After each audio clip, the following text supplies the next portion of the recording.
should go right back to their stage. Only close them if you absolutely need to, though. The doors drain power and... Oh, hello, Internet. I didn't see you there. Procrastinating? I wasn't procrastinating.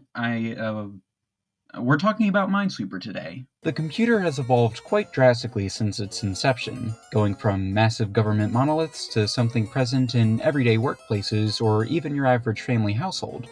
The same is slightly true for video games.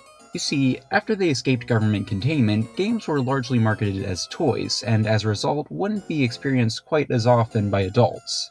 They're much more common in everyday life now, but how did they get there? They're on the same machine as Windows Movie Maker. As computers were being introduced to the general public, there was a push made to make using them more accessible, leading to the creation of the graphical user interface, letting you easily navigate files and applications. And to make them more appealing, it was decided that most operating systems with these kinds of interfaces would come with little games bundled in, very casual titles that anybody can get into. The first one I could find was Reversi, back on the earliest version of Windows, a classic board game that I'm terrible at.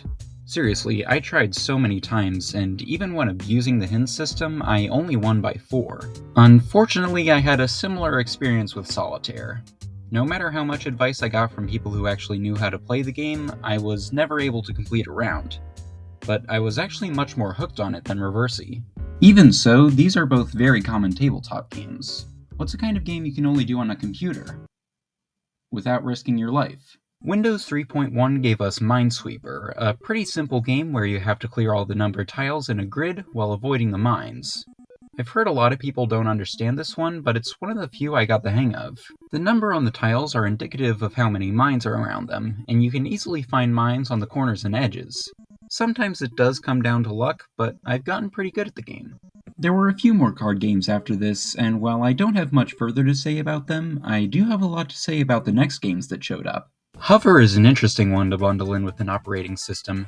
It's a fairly basic capture-the-flag game, but with 3D graphics that were very impressive at the time. It might not run great, but it was still cool to see. But here we have one of the most famous pack-in games, Space Cadet Pinball. It also does quite a bit of 3D, but it's all pre-rendered, and as a result it runs perfectly, with all the features you'd want for a virtual pinball table. So many people remember playing this game over and over again when they were younger, and the funniest part about that? It's not even a full game, just a demo for Full Tilt Pinball that was released the same year with 2 other pinball tables. All of the 80s and 90s games were pretty simple concepts, but when the new millennium rolled around, things started to get a bit more experimental. Inkball is a simple concept, but an interesting one. It was made to show off a tablet and stylus by using lines to lead balls into holes with a very clean presentation. Same year as Kirby Canvas Curse, directing orbs by drawing must have been in at the time. And finally we have Purble Place, a very simple collection of minigames for young kids with an art style that really made me want to stop playing. I don't know, something about the color choices and facial features just feels wrong. Following that, we never really got another one of these kinds of games, and to an extent, I can see why. You can play games almost effortlessly in any web browser, sometimes even when you don't have access to the internet. But even so, I still think they have value. It's important to know how to use computers now more than ever, and these games remained very effective ways to teach both younger kids and older adults to do so. And hey, they make a great distraction.